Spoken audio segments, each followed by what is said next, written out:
There are about 7 myths that we have seen that really trip people up. Myth number one is, one of the things that we see, people think that finding the right business will make them successful. And, the thing that we want to challenge people on, it's not just the business that makes you successful. It is ultimately what you do with the business.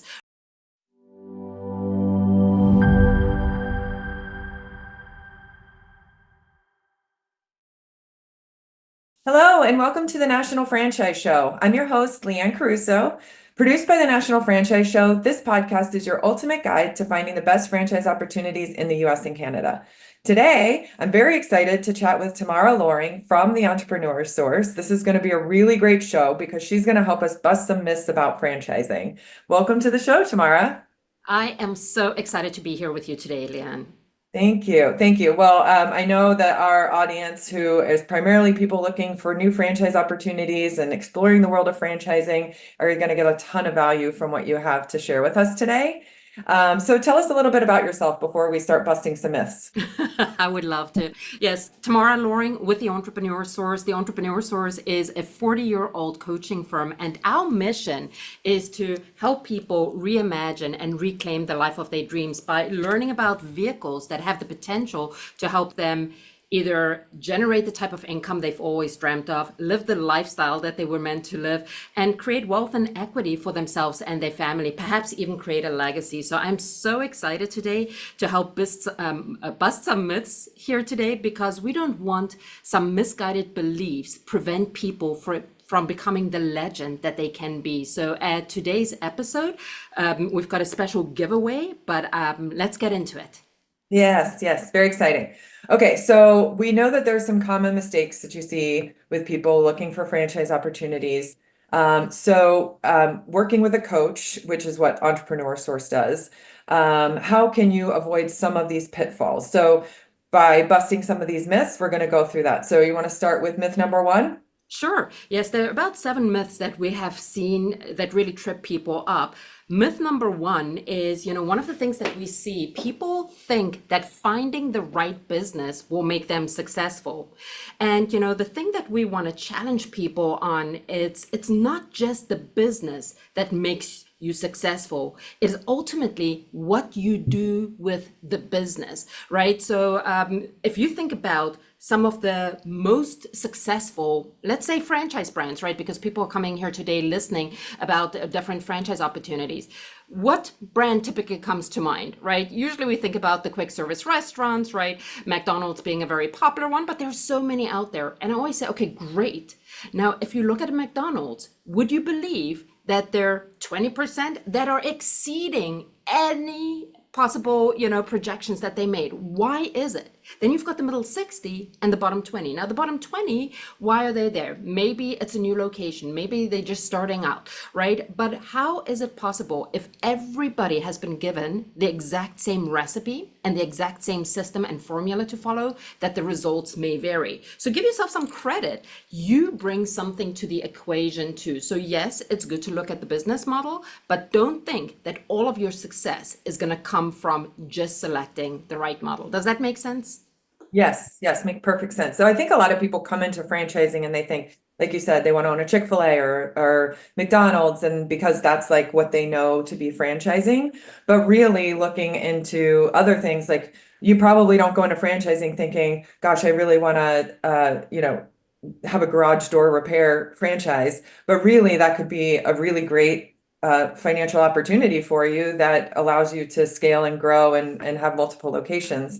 So I think that's a great myth to bust. And I think you actually led into myth number two, right? You mentioned garage doors, right? Who grows up thinking that is the business that I've always wanted to be in? That just Right. doesn't happen. So myth number two is people think that the secret to success is finding a career or a business doing something I love.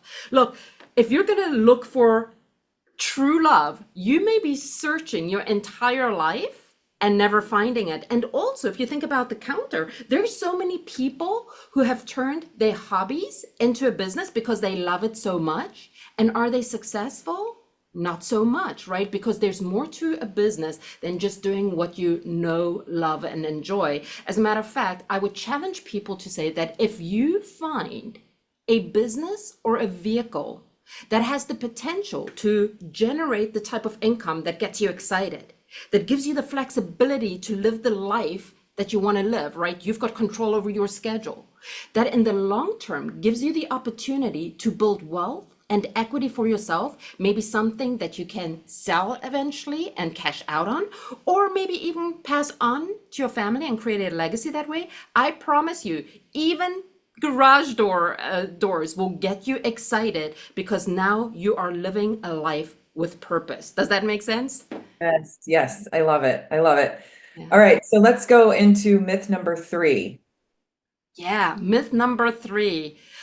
I will know the right opportunity when I see it, right? You are so accustomed to these franchise shows, and something brings people to these live events, right? And then one of the things that I find amazing is when people walk up and down these aisles, rarely do they make eye contact. And I kind of wonder what is going on in their minds. How will they know the right opportunity when they see it? Is it going to be, I don't know, like an epiphany, right? The brand is just going to jump out at them. Is it going to be something in the logo? Like, how will they know the right opportunity when they see it, right? So I think the problem most of us have is we make an emotional connection with the brand instead of saying, okay, wait a minute, if they're at this franchise show and they're exhibiting this brand, right? What did the founding members see in this brand?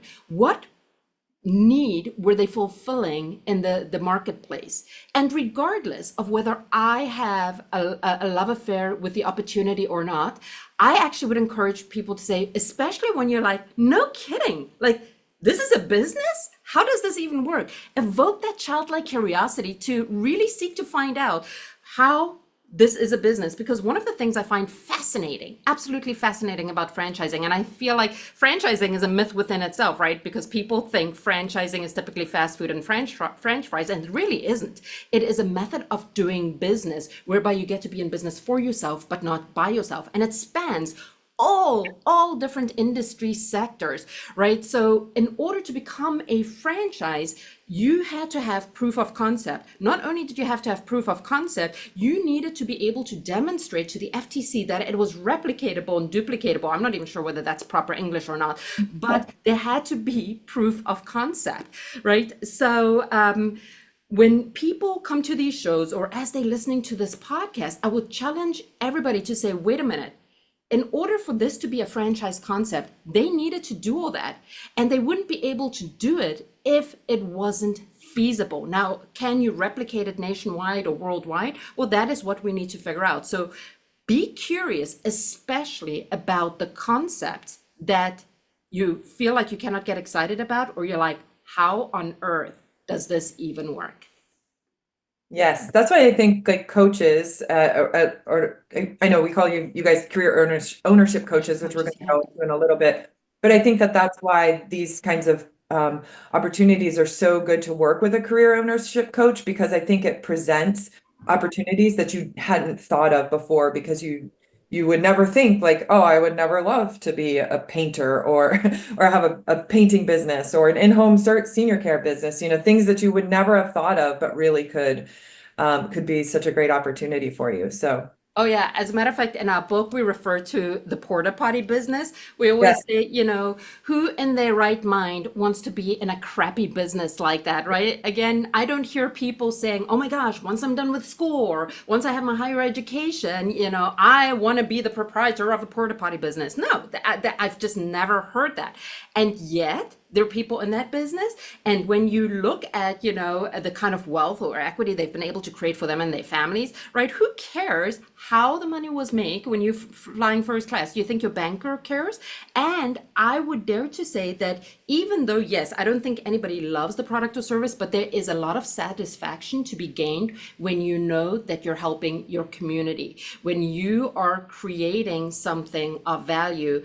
And when you do that, and when you're helping people and it checks all the boxes that are important for you, you get to love the business. So it may not have always been the dream. As a matter of fact, I like to say many people confuse the business with being the dream. For some people, the dream is the business, but for many of us, the business is simply a vehicle to the dream. So you're absolutely right, right? Once your mindset has been shifted, you will start seeing opportunities. I know my worldview has forever changed. I feel that there are so many opportunities out there. There's an abundance of opportunities out there. I just need to make sure that I don't suffer from, what do they call it? SOS, shiny object syndrome, because there's so many things I possibly could be doing, but which ones are going to be the right ones for myself, my family, to make sure that it meets my goals, my needs, and expectations. Very different mindset from people who are, so battered and beat up by their career. We call it battered career syndrome or battered investor syndrome, working on their resumes, trying to see if they are still relevant in the current workplace, right? But everybody has a corporate expiration date. And those people feel like they're sending off their resumes in a black hole. They're questioning their relevance. They're questioning whether they still have value to add. And there doesn't seem to be any opportunity out there. And, by listening to this podcast, hopefully we can spark something for you to realize that maybe that book, Remember Who Moved My Cheese? Maybe somebody moved your cheese. There is opportunity, I promise you, but we may just need to look in a different direction, and we may just need a different mindset. And certainly one of the things that these myths are challenging us today is to, at the very least, keep an open mind, right? Yeah. To see what could be out there. Yes, love it. So as we go into myth number 4, this one I always liken to childcare or daycare opportunities, where people are like, well, do I need an educational background in order to open up a daycare, or that kind of thing? So tell us about myth number 4. Yeah, myth number 4, right? People think, like you said, I cannot be in blankety blank business, right? Because I don't have blankety blank experience in this, right? So again, it goes back to that resume I was talking about, and the way we've been conditioned, from our early childhood, saying, work hard, go to school, get an education so that you can be this. And we put ourselves in that box, right? And we think, well, I cannot get a job or I cannot start a business unless I have experience in it. I don't know for you, Liane, but for me, oh my gosh, it was like mind blowing when I realized that that belief I had was wrong. And at first I would challenge and resist business owners. And I'm like, wait a minute, you didn't love this business? Like, you weren't always head over heels in love? How, like, it was just such a foreign concept. And then when I dug deeper, and I'm like, so how long have you been doing this? Or what experience did you have in, this industry? And most franchise business owners said none. Doesn't that sound like a recipe for disaster? I mean, that is certainly not how corporate America works, right? And I looked, and then I started looking at the facts rather than being emotional about it. And I could see that, generally speaking, most franchised business owners, not only didn't they have prior experience, but they generally outperformed their independent counterparts, right? So if you look at whether you say childcare, right, somebody that's part of a proven system versus somebody who's figuring out the systems themselves, and there's just a lot of trial and error there. Now, in hindsight, it makes a ton of sense because there's a proven system. But initially, when you're new to that, it just seems like this simply cannot be true, and it's almost frustrating because you think somebody becomes a master at their craft, and yet somebody who's following a proven system outperforms them, right? And there's a lot more to it too. It's the national recognition, it's the community, it's so much more that goes into proven systems. But yeah, that is a reality. And I know my mind was blown when I came to that realization that, how to be so near and dear to my heart and what I believe to be true actually wasn't. Right. So I think a lot of people, as we go into myth number 5, a lot of people think that if they're part of a franchise, then they don't really have any control. So they get to own their own business, but they're not really owning their own business. So bust that myth for us. Yeah, sure. So look, franchising is not for everyone. If you're that maverick and you want to do things 100% your own way, then being part of a community and being part of a system is not for you. But franchising isn't as rigid as people think. Now, depending on the system, depending on the maturity, yes, right? So this is up to you to really make sure that you compare and contrast and see which one is going to be a good culture fit for you and which one is going to fit your temperament. But you know what? When I speak to even very successful entrepreneurs, they're like, oh my gosh, like the time and energy I wasted trying to figure things out and realizing that, I cannot be everything to everyone and I reached the ceiling of complexity. How nice would it have been if I could have plugged in to something? How nice would it have been if I could have realized that there's the collective wisdom of a team? Our founder will often refer to a rising tide raising all ships.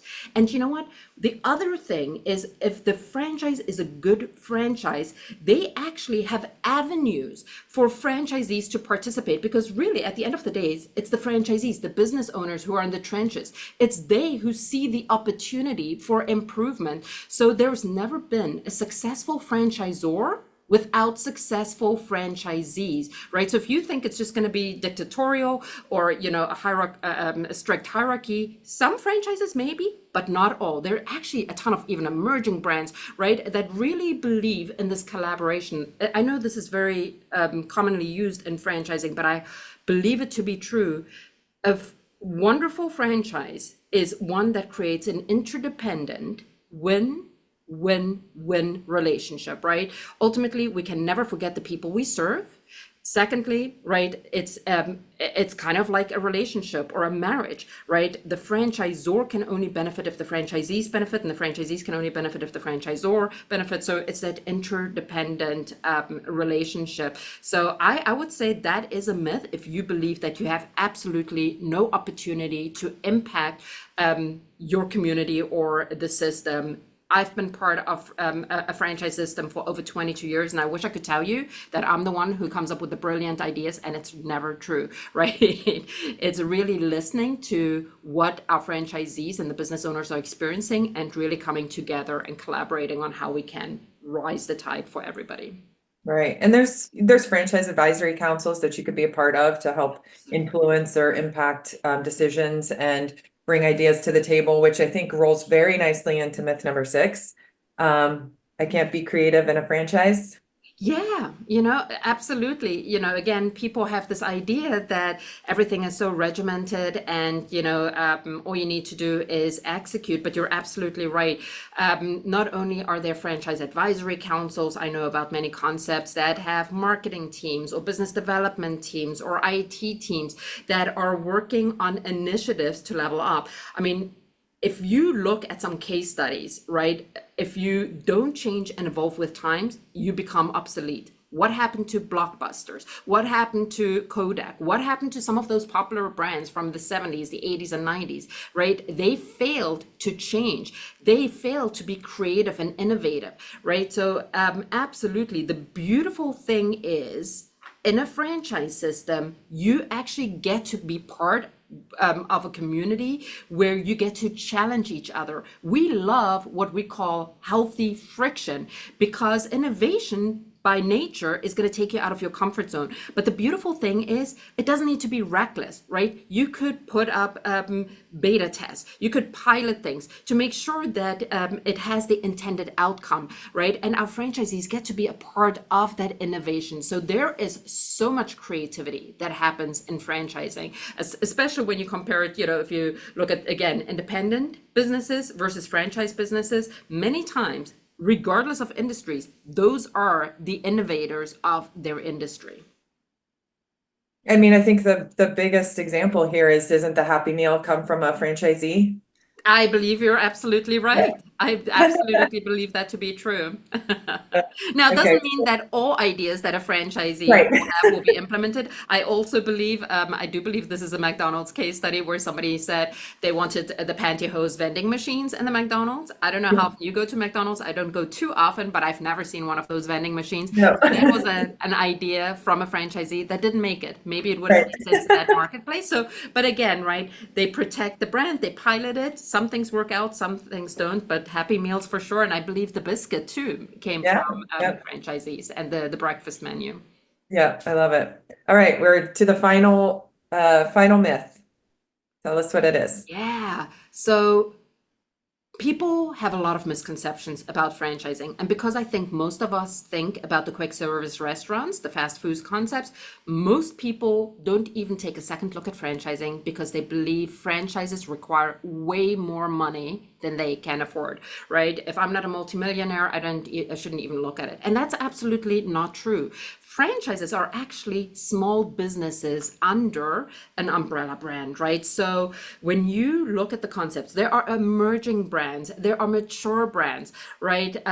In my experience, money actually rarely is the issue. It's just people's perception of what it will take to go into business for yourself. Right now, granted, there are various different investment levels, but the way to think about businesses, it's not like you spend the money and it's gone. It is an investment. It should give you a return on investment. So look at it from that perspective and see what the different investment levels can generate for you. The other thing I love about franchising compared to, let's say, if you looked at an independent business, if you were to acquire or invest in an independent business, you basically have to trust that what the owners tell you is true, and that when it is sold, that the goodwill doesn't go with them, but that it's actually transferable, right? And there's risk associated with it. Not that there isn't risk associated with franchising, but the beautiful thing is you get to speak to franchisees, typically all over the country, and be able to really find out their situation.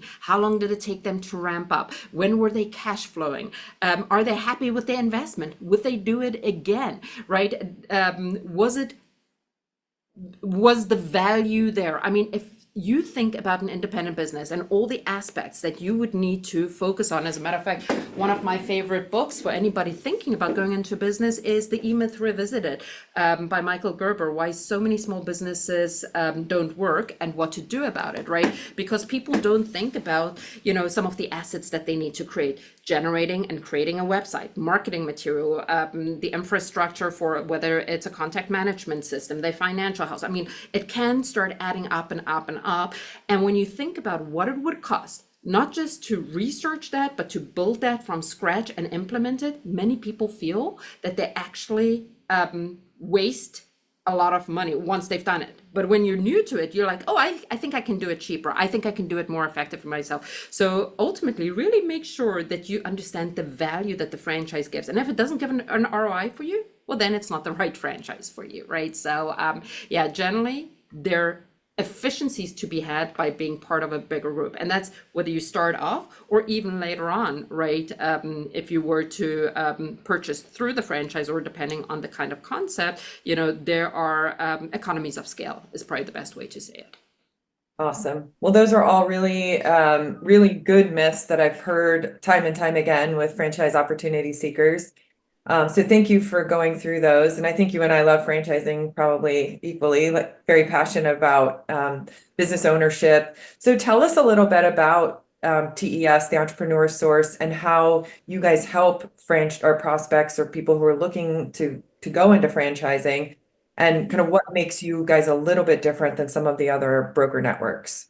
Well, one of the things that our founder discovered basically 40 years ago is that 75% of the adult population has a strong to very strong desire to want to be self-sufficient. But quite honestly, that is not the same as wanting to be in business for yourself or being self-employed. As a matter of fact, most people are scared to death about going into business for themselves, right? So what we realized is by creating a safe space and using a coaching methodology to really help people identify their purpose, call it their North Star, right? When your why is strong enough, the how and the what becomes self-evident, right? So some of these myths that we busted, hopefully helps people realize that, you don't necessarily need to be a maverick, an entrepreneur to actually be in business for yourself. I used to think that, right? I'm like, oh, I don't have a product or service that I want to take to the marketplace, therefore I cannot be an entrepreneur. But entrepreneurs come in all different shapes and sizes. And hopefully that is one of the things that you're taking away today, realizing that if there is a desire to want to be self-sufficient, give yourself permission to take advantage of our coaching methodology, where we can allow you to dream. We always say we'll work with you under two conditions: keep an open mind and make no decisions prematurely. We coach people to clarity. And quite honestly, the vast majority, after going through coaching, will decide that maybe business ownership is not right for them, or maybe franchising is not right for them. And that we celebrate that, because if you can do that with eyes wide open, we have enriched your life. And that's really what our coaching methodology does. So don't ever worry about wasting our time or you're not ready yet. That's why we're here. As a matter of fact, 95% of the people who end up in a business or franchise business by working through us end up in something completely different than they initially thought of, or something they had initially rejected, like let's say a porta potty business, right? Because that sounds crappy, and then realizing that maybe they were looking at it the wrong way. So yeah, this is the methodology that we've created, which kind of differentiates us from, I know you and I often speak about, the difference between a coach and maybe a broker. We really focus on the person who's not ready, willing, and able, and see whether there's some value there versus just trying to sell somebody a business. That's not what we're about. Right. It's great. Okay. So for someone looking into franchising for the first time, which I'm sure is many of the listeners here, what advice would you give them in terms of what to prioritize when selecting a franchise? Well, I certainly hope that these myths that we cover today cause our listeners to pause at least for a moment. The thought that probably resonates most strongly with me is, and I said this earlier in the show, just remember, usually the business is not the dream. For most of us, the business is the vehicle to your dream. So before we even start looking at whether this business is going to work or not, whether franchising is right for me or not, give yourself permission to identify your purpose, your North Star. And then once you have something that you can get excited about, then let's start looking at the pros and cons of all the various options. So that would be my single piece of advice. Start with your why. That's great. I love what you just said about the business isn't the dream, it's the vehicle to the dream. That's really good. Thank you. Okay, so I know that you guys at Entrepreneur Source have a lot of resources that that people could go to. So would you mind sharing a few of those or a couple of those with us? Well, the thing that brought us together here, Liane, right? First and foremost, the National Franchise Show is one of those amazing resources. When you do go to one of those shows, I just encourage you, instead of being one of those people walking up and down the aisle saying, nah, nah, nah, dismissing things prematurely, turn it around. If you feel like dismissing it, say, let me be curious and figure out why this business has worked for others, and just be open to what you may find out, right? So the National Franchise Show is an amazing resource. This podcast and all the other resources are available to you. At the Entrepreneur Source, of course, we have resources too. First and foremost, I want to offer up this. We will never charge you for our coaching. So if you are serious about making meaningful change in your life, we are willing to invest in you if you're willing to invest in yourself. As a matter of fact, all you need to do is go and check us out. Go to yourcareerrevolution.com. And as a matter of fact, if you let us know that you heard about us through the NFS podcast, here's what we'll do for you. For a limited time, we will send you a complimentary copy, a free version of our Your Career Revolution book. So that is a great resource, a great starting point. We've got great worksheets in there.